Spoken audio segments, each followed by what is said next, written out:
पृथ्वीराज चौहान एक ऐसा नाम है जो भारतीय इतिहास में गूंजता है। एक महान राजा जिन्होंने मध्यकालीन युग पर एक अमिट छाप छोड़ी।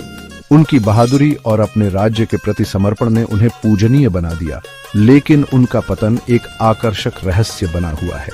हमारे साथ जुड़ें जब हम इस शक्तिशाली राजा के निधन के धागों को सुलझाते हैं।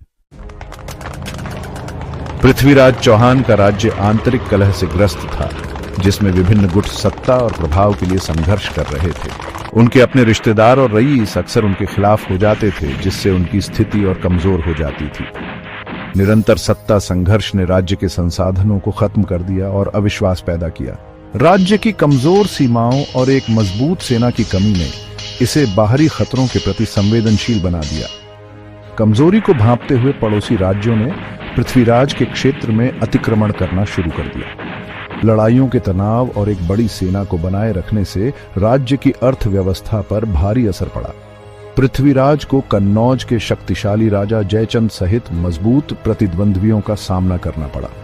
उनकी कटु प्रतिद्वंद्विता पृथ्वीराज के पतन का एक महत्वपूर्ण कारक थी। शत्रुता और अविश्वास के माहौल ने उनके दुश्मनों को पनपने दिया। पृथ्वीराज चौहान का राज्य आंतरिक कलह से ग्रस्त था, जिसमें विभिन्न गुट सत्ता और प्रभाव के लिए होड़ कर रहे थे। उनके अपने रिश्तेदार और रईस अक्सर उनके खिलाफ हो जाते थे। निरंतर सत्ता संघर्ष ने राज्य के संसाधनों को खत्म कर दिया और अविश्वास और संदेह का माहौल पैदा किया। राज्य की कमजोर सीमाओं और एक मजबूत केंद्रीकृत सेना की कमी ने इसे बाहरी खतरों के प्रति संवेदनशील बना दिया। पड़ोसी राज्यों ने पृथ्वीराज के क्षेत्र में अतिक्रमण करना शुरू कर दिया। लगातार लड़ाइयों का तनाव और एक बड़ी सेना को बनाए रखने की आवश्यकता ने राज्य की अर्थव्यवस्था पर भारी असर डाला। अपनी मुसीबतों को बढ़ाते हुए पृथ्वीराज को मजबूत प्रतिद्वंद्वियों का सामना करना पड़ा, जिनमें कन्नौज के शक्तिशाली राजा जयचंद भी शामिल थे। उनकी कटु प्रतिद्वंद्विता अंततः पृथ्वीराज के पतन का एक महत्वपूर्ण कारक साबित होगी। शत्रुता और अविश्वास के माहौल ने एक ऐसा वातावरण बनाया जिसमें उसके दुश्मन फल फूल सकते थे। जैसे ही पृथ्वीराज ने अपने राज्य पर नियंत्रण बनाए रखने के लिए संघर्ष किया, उनका सामना मोहम्मद गोरी से हुआ, जो अफगान सरदार था जो भारतीय क्षेत्रों को निशाना बना रहा था।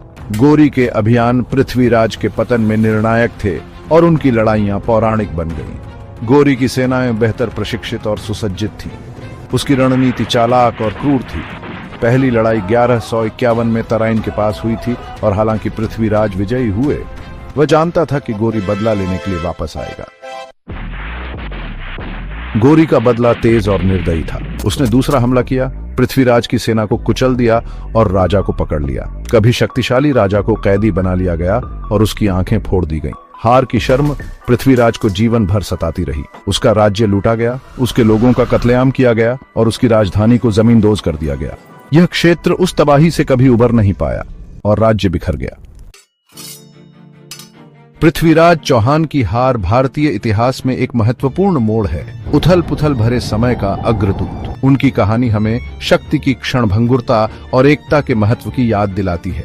पृथ्वीराज चौहान का पतन साजिश, विश्वासघात और बहादुरी की कहानी है।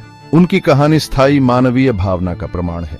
पृथ्वीराज चौहान की विरासत पर आपके क्या विचार हैं? अपनी टिप्पणियां नीचे साझा करें। अगर आपको यह वीडियो पसंद आया हो तो हमारा अगला वीडियो देखें। एक और ऐतिहासिक शख्सियत की खोज करते हुए जिन्होंने भारतीय इतिहास को आकार दिया।